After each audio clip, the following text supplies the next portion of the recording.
Welcome to the Pushing Beauty podcast. This is Michelle Diavella, and these are words from my soul. So today I think I'm going to talk a little bit about jealousy. I just had a client leave a couple minutes ago. We were talking a bit about jealousy. I wrote an article recently about jealousy, and a couple people that I know have been speaking about it as well. So it feels like something that's really important, something that we all deal with, and there's a lot to say about it.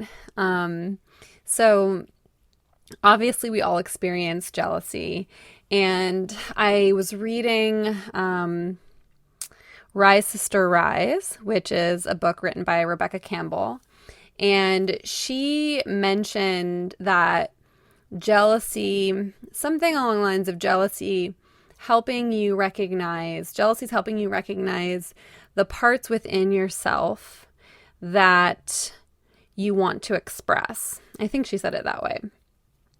And for me, it really helped me kind of get a better understanding of what my jealousy has showed me in my life.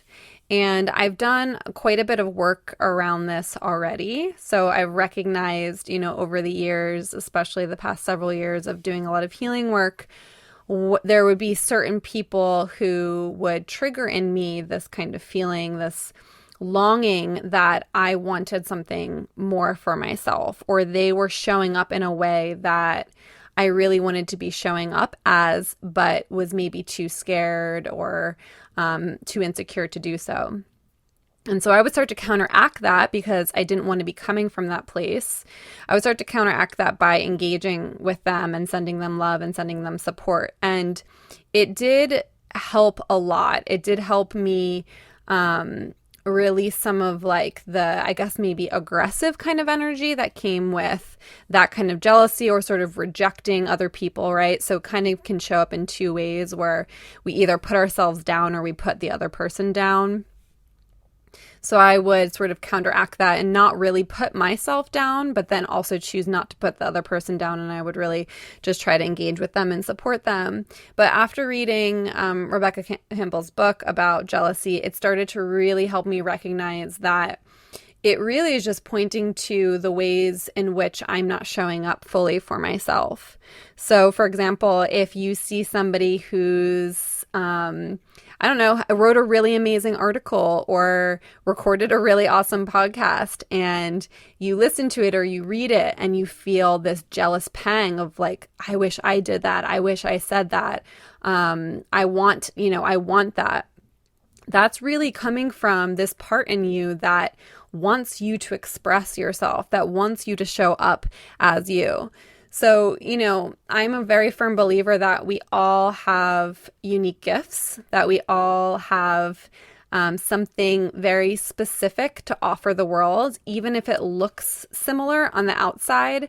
Our voices are completely unique, and so there's room enough for everybody. Everyone's kind of being guided to the right people to kind of work with one another and help one another. So there's plenty of room for us all. So this kind of jealous, competitive energy is really just not serving anybody. It's really kind of keeping us stuck in this sort of old modality where we are kind of clawing on top of each other, fighting to get to the top, right? Like this sort of corporate structure where there's only a room for the few at the top. That's not really the way that the universe works. There's plenty of room for everyone. It's what game do you really want to play, right? So I don't want to play that game. I'm much more interested in helping people and being of service and trusting that the right people are going to come to me, and that I'm in a place where I'm going to continue to attract in the people who are meant to be helped by me and served by me. And I'm going to keep seeking out people to also help me and serve me as well. So it's all this like really beautiful kind of interconnection.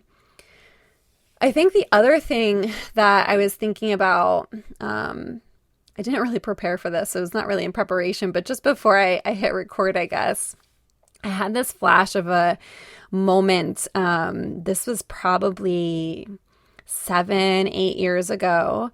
I was living in Philadelphia. I was living with a boyfriend who Our relationship was not working, and I think he had moved, maybe just moved out of our place.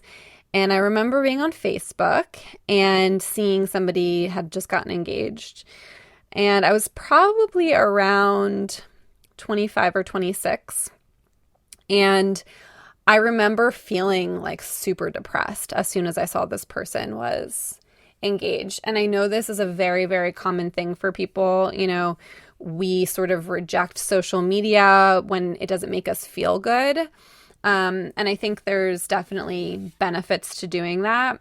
But my take on it has always really been that this is information about me. So I remember feeling really, really crappy and feeling really sad about my life during that time whenever I would see people posting things that were like, wonderful moments in their life. I felt like there was something unmet right within me. So it's the same kind of jealous energy where I was feeling that unmet potential, that I wanted to be in a partnership that was long term, that maybe, I wanted to be traveling more, doing certain things that I felt like I couldn't do at the time. So it's really actually pointing to the feeling of being disempowered. So feeling like I don't have the ability to actually create the life that I really want. I can't have all of these things. And then we start to kind of get in victim mode, and that can turn into depression. So the interesting thing is now I've done, years of healing work at this point. And now, I went through a devastating breakup, over a year ago. And, many of you probably have heard me talk about it or have read some things that I've written about it over on my site. If you haven't, that was a really, really probably the most difficult experience I've went through in my life, just falling into a really major depression. But I've healed so much. I dedicated this, past year and a half or so to healing. And the fascinating thing is that I am so happy for people when they're getting married. A friend of mine just posted on Instagram yesterday, a photo of her with a ring. She's getting married. And I really feel so much joy for people and I'm not dating right now. I'm not anywhere near being married. And for me, it feels so good to celebrate other people's moments of joy and expression of their happiness and their bliss. So the way that I look at this is that, those years ago when I was on Facebook and feeling really depressed was because there were parts within me, these old limiting beliefs, limiting stories that were telling me, you can't have that. You're never going to have that. And that's why I started to feel really bad. So we can start to look at Facebook and blame Facebook, and that's what most people do. They're like, I'm getting off Facebook, I can't handle it, right? And they turn Facebook off. And that can be fine for a period of time if you're showing up to do the work. If you're not showing up to do the work, then nothing's going to change. If you start to show up and really are willing to see the truth about yourself, to see the beliefs that are holding you back, then you're able to begin to heal yourself, and you're able to release some of the old stories. And, when I'm most connected to myself, I am so in tune with the truth that, there's plenty for everybody, that I can create the exact life that I really want. And it may not be an easy path to getting there. It requires you to face into a lot of pain. It requires you to dedicate a lot of time and energy into, going into it deeper and deeper and deeper, and healing and processing and crying and just going through this healing process until you get to the point where you feel that all of it's possible and you know how to make the choices for yourself that don't perpetuate these old stories and keep you in the same old patterns. So I just think that this is a really important topic because jealousy has so much to teach us. So if you begin to look at the ways in which you're jealous and start to ask yourself, what ways am I not really showing up in my life? My teacher likes to talk about risking a lot, and I really love that. It's in what ways am I not risking? What ways am I hiding? What ways am I trying to stay safe? And the more you're risking, the more that you're showing up and you're putting yourself out there, the less jealous you end up feeling. So I think I'll probably wrap it up there. If you have any comments or questions about jealousy, definitely leave a comment, shoot me an email. I'm also open to suggestions for podcast topics, and you can email me at hello@pushingbeauty.com. I will see you guys next time.